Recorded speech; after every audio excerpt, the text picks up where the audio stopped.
เคยเห็นดอกรู้จักเบิ่งแวบเดียวเนี่ยขังโดไอ้สายทองบอกว่าบ่เคยเห็นก็คือบ่เคยเห็น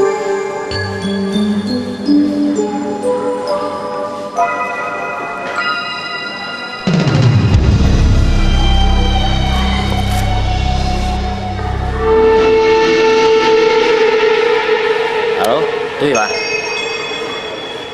ให้น้องระวังเด้อเพราะว่าเดี๋ยวนี้มีผู้ติดตามเขาได้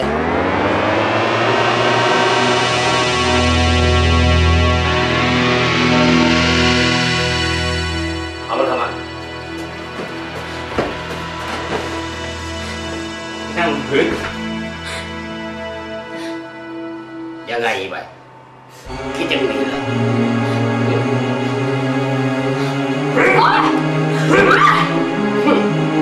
ลากคอมันกับไปหันไม่ได้พอมันจะได้เห็นผู้ที่เกียรตามเจ้า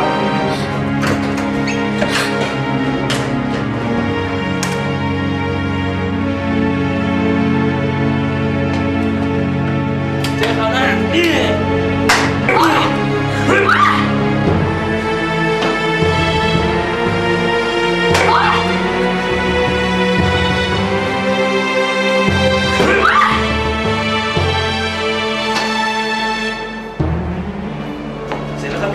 มันรอดอยู่ในห้องแล้ว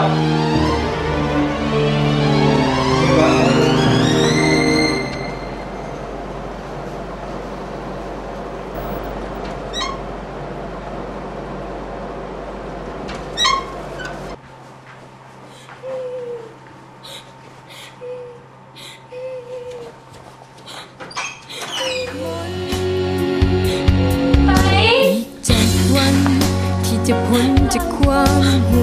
ดหายอยู่ไปก็เหมือนตายอยากกลับไปที่เก่าคืนอีกครั้งอยากหนีให้พ้นนรก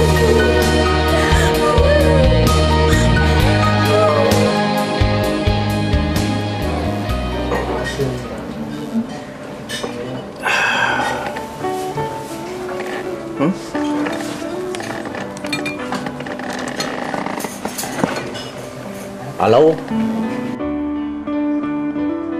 เอาอย่างนี้พรุ่งนี้นะเจอกันที่ออฟฟิศพี่จะอธิบายให้ละเอียดนะ